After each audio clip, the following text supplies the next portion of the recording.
Hello everyone, welcome to this Iceberg Lakehouse series. In this series, we'll build a modern lakehouse using Iceberg. The focus here is going to be less on theory and more on understanding real engineering problems through hands-on examples. If you are interested in modern data lake architectures and how Iceberg actually works in practice, you are in the right place. Now, to understand the need for Apache Iceberg to exist, we need to look at how modern data lakes started breaking at scale. Data looked very simple at first. Streaming services or some ETL pipelines were generating Parquet files. We were storing those Parquet files in S3 and query them with Spark.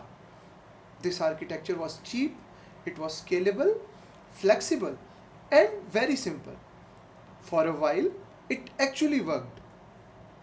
But as the data platforms grew larger and multiple engines started reading and writing simultaneously, now Spark was writing data, Flink was streaming continuously, Athena and Trino were querying the same tables. At scale, cracks started to appear.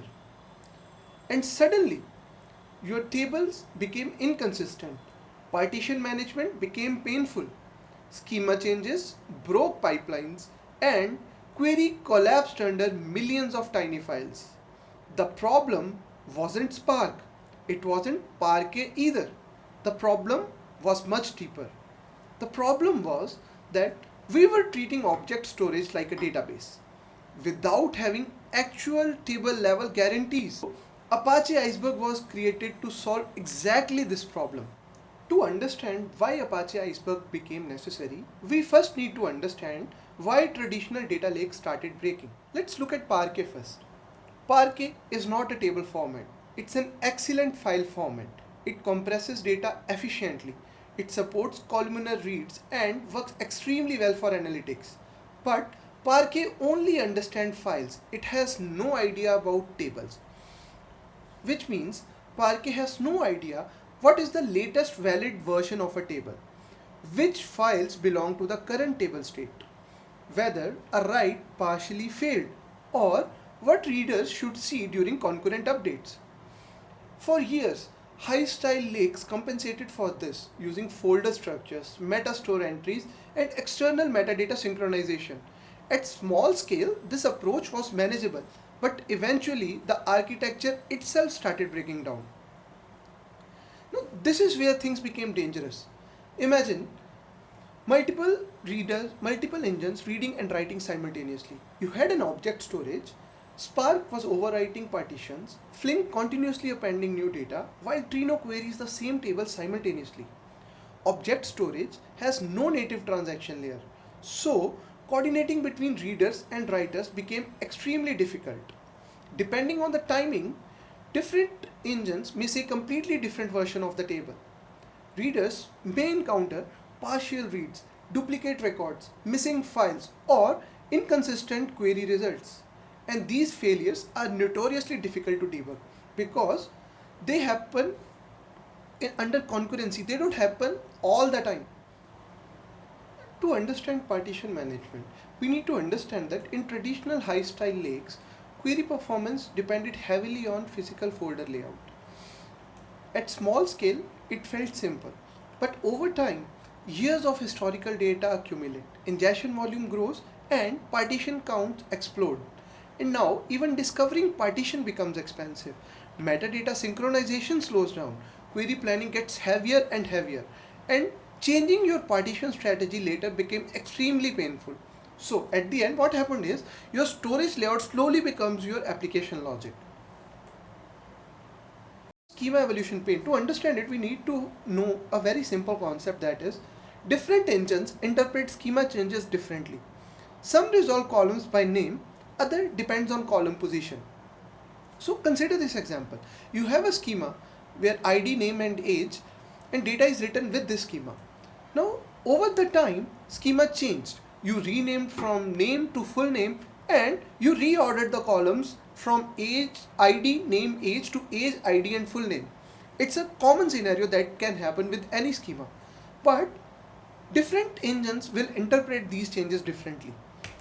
Spark will read it correctly, whereas Trino resolves by position. So you see, different engines are interpreting it differently, and in the traditional Hive-style lakes, this became very difficult to manage. So something as simple as adding columns, renaming fields, or reordering schema can suddenly break down pipelines. At scale, schema evolution started becoming a convenience problem, stopped being a convenience problem, it started becoming a reliability problem, because these things led to silent data corruption, downstream job failures, and they were very hard to detect at scale, and they came with a very high operational cost. Now the next thing that we need to look at is the tiny files problem. This is a very common problem across the streaming services. So streaming services generate millions of files and they get pushed to your object storage. Now over the time, every micro batch may generate hundreds or thousands of small parquet files, and over time it can become millions. Now the problem isn't the data size anymore, it's the metadata overhead. Now, reading 1 GB data, assume that your Trino is reading 1 GB data from a single parquet file, it will do it very fast because it needs to only read one file and get the data. But now reading the same 1 GB data across 50,000 tiny files, it is disastrous because now the engine spends more time opening files, fetching metadata and scheduling tasks than actually reading the data. So it led to CPU overhead reading millions of these tiny files. To solve all the problems, Apache Iceberg was created. Apache Iceberg solves all of these problems by introducing a real table abstraction on top of your object storage. That means your object storage now has the asset level transactions on top of them. So this is the key architectural shift that we need to keep in mind with respect to how Iceberg resolved all the problems that we were discussing. Now, Iceberg introduced atomic snapshot-based commits, hidden partitioning, metadata-based schema evolution, and maintenance APIs like compaction. And that's why Iceberg has become the foundation of many modern analytical platforms. In Iceberg, instead of relying on folder discovery and implicit partition logic, Iceberg introduced a metadata-driven architecture. At the top, you have engines like Spark, Trino, Flink, which can interact with the same table simultaneously. These engines now first communicate with the Iceberg catalog. The catalog acts as the table entry point. It tells engine where the latest table metadata is. That metadata file now becomes the source of truth for the table. It tracks schema information, partition definitions, table properties, and most importantly, snapshots. Every write creates a new snapshot. A snapshot represents a complete, consistent version of the table at that specific point in time.